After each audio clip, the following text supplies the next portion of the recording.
आज बहुत आनंद आ रहा है कि कांदिवली स्किल डेवलपमेंट सेंटर, जिसकी शुरुआत आज से 6 महीने पहले ही हुई है। मुझे लगता है बिल्डिंग का ऑक्यूपेशन सर्टिफिकेट भी शायद अक्टूबर में ही मिला था, और 6 महीने के भीतर इतना ज्वलंत, इतना वाइब्रेंट स्किल डेवलपमेंट सेंटर और जॉब सेंटर जो confederation of Indian industry CII के माध्यम से यहाँ चलाया गया, हम सबको गौरवान्वित करता है। माननीय प्रधानमंत्री नरेंद्र मोदी जी की जो देश में कौशल विकास के प्रति विशेष ध्यान है, कैसे युवा युवतियों को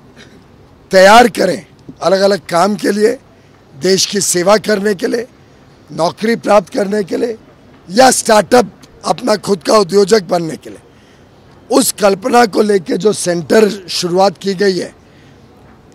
इसकी सफलता, इसमें कई सारे प्रमुख नामी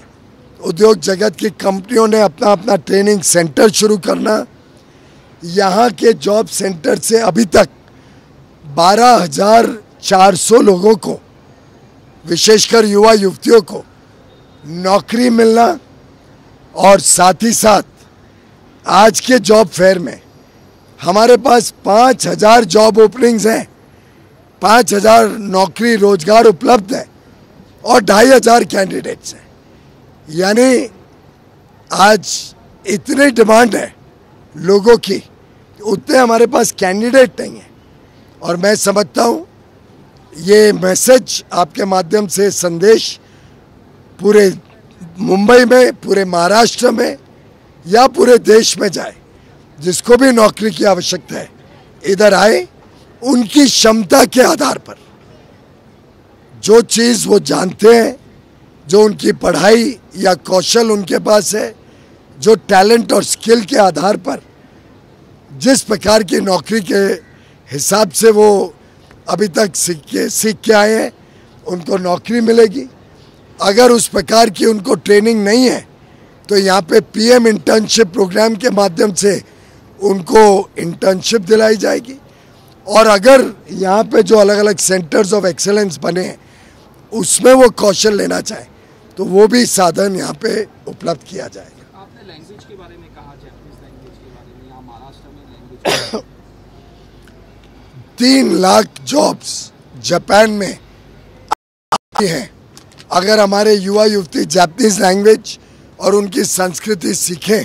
जिसका सेंटर आज मैंने उद्घाटन किया, आगे चल के जर्मन लैंग्वेज भी यहाँ सिखाई जाएगी, जिसमें 80 से 90 हज़ार जॉब ओपनिंग्स हैं। ये संभावनाओं को हमने जल्द से जल्द कैप्चर करना है। इससे मैं सभी को आह्वान करता हूँ कि यहाँ आए, जापानीज अथवा जर्मन सीखें। और ये भी सभी राजनेताओं को देखना पड़ेगा, समझना पड़ेगा कैसे अलग अलग देश अपनी मातृभाषा पर गर्व करते हैं। अगर जापान में जॉब करनी है, जापानीज कल्चर और लैंग्वेज कंपलसरी आना चाहिए। जर्मनी में जॉब करनी है, जर्मन लैंग्वेज आनी चाहिए। ऐसे ही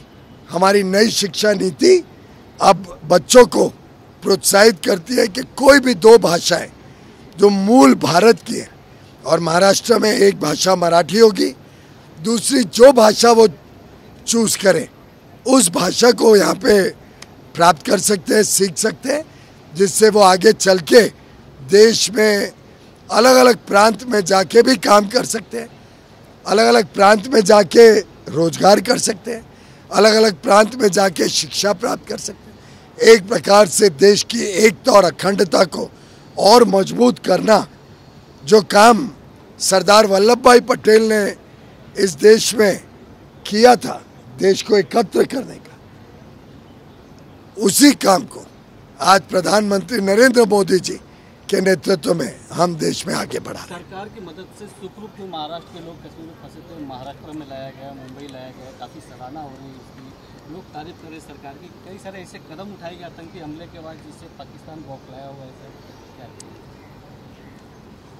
बहुत ही दुखद घटना है निंदनीय है और जितने शब्द इस्तेमाल करे जाएं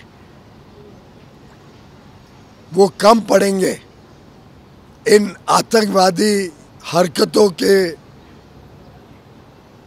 मुंह तोड़ जवाब देने के लिए प्रधानमंत्री नरेंद्र मोदी जी और पूरी सरकार और वास्तव में 140 करोड़ देशवासी एकजुट होकर आतंकवाद का सामना करने के लिए, उसको जवाब देने के लिए खड़े हैं। एक साथ भारत का हर नागरिक इसकी निंदा करता है और जिन्होंने भी आतंकवाद का समर्थन किया है उन सबको मुंह तोड़ जवाब दिया जाएगा।